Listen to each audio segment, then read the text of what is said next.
not leading weak people. All right, everybody? So, awetu means await. Like, all right? And you'll see any South African will look at you and smile. They know you mean business. Robben Island was my home for 5 years. I'm the only ex-political prisoner in the bus. I was imprisoned there at the age of 20. I was arrested and detained under Section 29 at the age of 19. I was tortured. 6 months. At some point, I decided they are going to kill me or I kill myself. And I was incarcerated for solid 5 years. It is an honor and a privilege to stand in front of you. I'm so glad I have lived to tell the story. Amen. When we came here, the oldest was 22, we were 14. And the youngest ever as a prisoner here, folks, was 13 years. And from there you had literally every number in sequence, up to 60 Mr. Mandela's range. All right, everybody? All right. And here we come. Amen. Are you ready? Yeah. Please mean it. Okay. Move this bus, let it fall into pieces. And you see those people will look at us like, wow, what just happened? Okay, there we go. Amanda! Amanda! Away, two. That's right. Okay, everybody. I say Amanda. Away, two. And you must give me that. Huh? Amanda! Away two! Let's move the bus. Where's the driver? Yeah. The driver is scared. I landed here in 1977. And we walked to prison. A generation that had just come before us were handcuffed and their legs were chained. They moved like animals from here to prison. I can tell you right now, there's a gentleman in the 60s when prison was that side, very small buildings, who was building for whatever disease, I don't know. They let him bleed to death. My God. They used to smuggle people out of there. And once they take you out of here, smuggle day or night, they used to know you are gone and you are not coming back. It was not a joke to fight a system of apartheid. I know people who were murdered in detention without trial.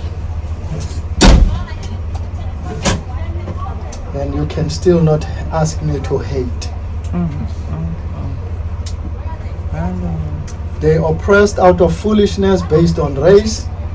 We fought because we freed ourselves and them to create a society of human race. Amen.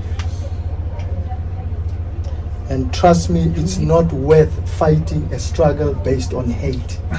Because the tendency is that you move from that old dispensation into a new one with your hate. Do you understand, everybody? So your racial hate is overlapping. Now everybody is free, but you are still trapped in your world of hate based on race. So see the contrast. Sign is The prison is built on top of graves. I know. And you have a massive area which is not marked in any way, except some random stones here and there. And now suddenly you have a fenced off one, still stoned in beautiful stones. Racism in death. My God. Do you understand, everybody? Yes, sir. First of all, to build a grave on top of a deceased.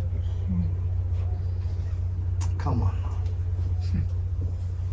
If it's not abomination and insult by any imagination of a human stretch, what it is. But now to rub it in, you say, these graves of white people are valuable than any other grave of anybody. Do you understand? And now you say, those who suffered from leprosy are not wanted. Let's cast them away from the rest of us. And they die. You see the chiefs you see on the ferry? They refused to give their land up during colonial days. And for that, they are just isolated from their people. You may not know the value of that. First, let me highlight to you, chiefs are innovations of colonialism by the British and the Dutch. Right? We had kings.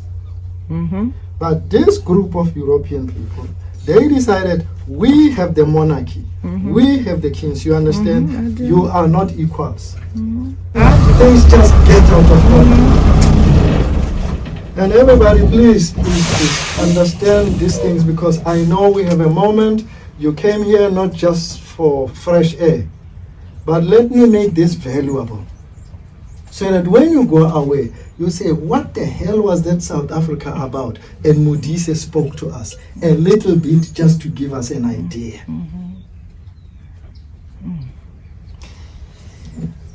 Depending on the moment.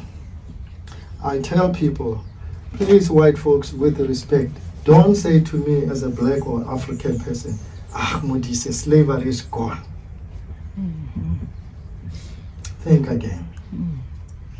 We have inherited nothing but the bitterness and foolishness of oppression over many generations. I'm still waiting for somebody to say, I'm totally cured. In my clan, my grandparents had everything. Everything. My father was the last generation as a head of the clan. My grandparents, there's a generation of people who had farms. I remember when they were chased away, they came home with a donkey. We had cattle.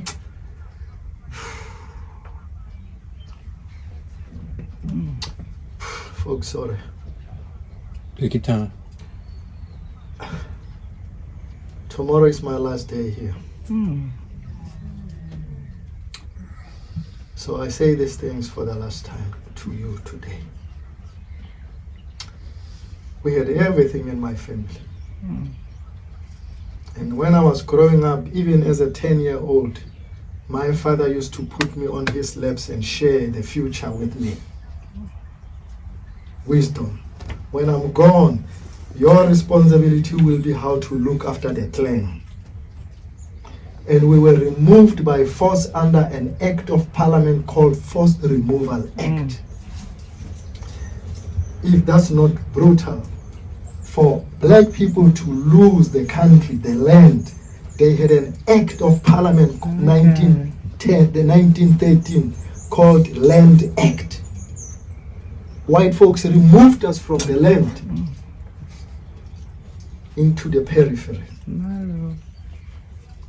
Do you want to stand up? If I may ask you? Yeah. Can I come? Kijk maar hier achter. This is what they call a colored. And I say there is no colored. There's no such a thing. He said, you say she's nothing. First time, do you understand, guys? She belongs nowhere.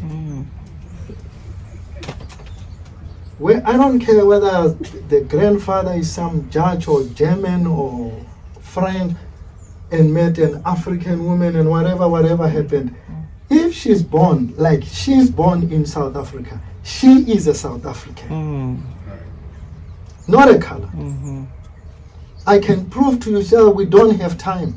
I can prove to you from the theories and history of my country how they were removed, written away from their lineage, an inalienable right to be South Africans. It's actually an insult to humanity to declare someone a colored. half blood, as they or say. half blood, or mix. Wait. Thank you, my dear. Do you understand, everybody?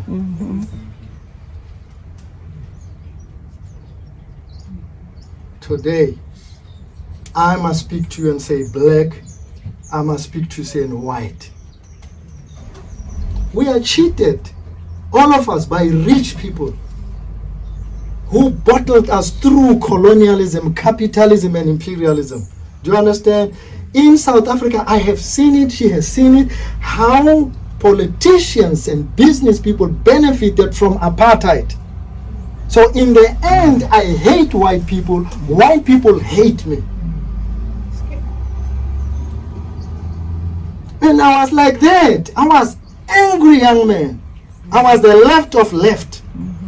But when I come to prison, I began to be taught that we fight a system, not people. You remain hateful because you hated so long. And that's what happens everywhere. Today, even the same race of people, Bosnia, based on hate of one group against the other, they just killed each other. And in the end, no solution. Burundi, Rwanda, same people. One group played against the other. The one group educated more than the deliberately. And the other group armed with machetes. And they are told your other brothers and sister is nothing but a cockroach. So you kill a cockroach mercilessly. Are we together, everybody? Yes. Now there's a movie for so many years that has been playing in front of all of us. The Palestinian Israelites. How do you declare one nation of people that they are nothing and they are landless? And generations of people are brutalized. And Robert Sobukwe, who was a member of the ANC, decided for same reason to step out of the ANC, because now the Freedom Charter and the mandate given to the leadership is deviating, and also the element of communism takes over, and it's no longer an African issue. Do you understand it? And by law, people are given what they call DOM pass. DOM, D-O-M, it's an Afrikaans word which means stupid. And this pass had to be carried by black people. And it was vicious because it stripped you of human dignity. You understand? You were chased like a rat. You can't live. Everywhere you go, you must have it. You must produce and you must prove yourself. And it would say, I'm at the wrong place at the wrong time. Can you imagine you walk downtown? They don't know that you are an American. They stop you. Hands up, legs, and they search you. Your bag stuff will be thrown all over the show in public. And they demand you identify yourself. Some people would try to dodge that because you know you are at the wrong place. Okay, everybody? Robert Sobukwe said, enough is enough.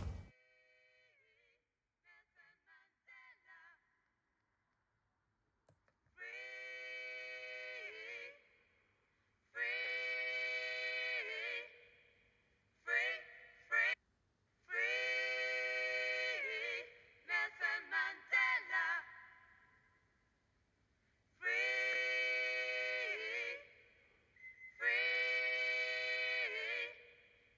free,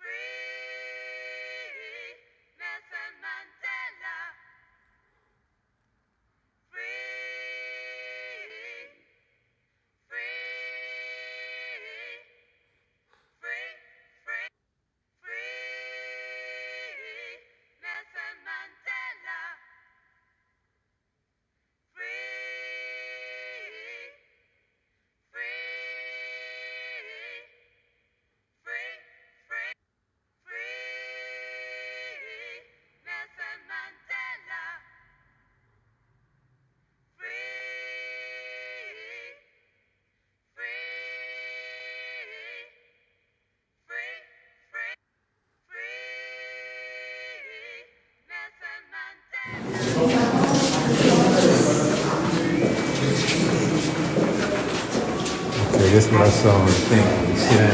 Inside. Oh, this is like the cafeteria. Down here. Oh, there's more down here again. You don't want to walk that far, do you? Thank you.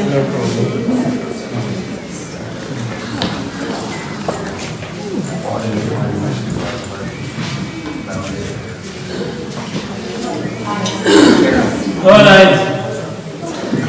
This section is F section. F section was my last section before I was released in 1990. This was my cell. In the big cells, we were between 50 to 60. All right?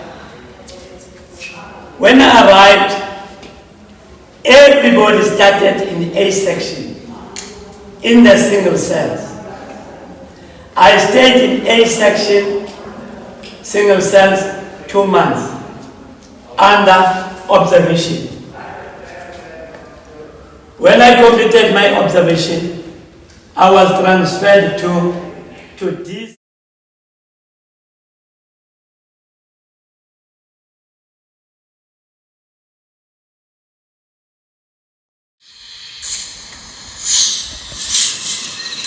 One of the things that is difficult for me to comprehend is that we spent such a long time here.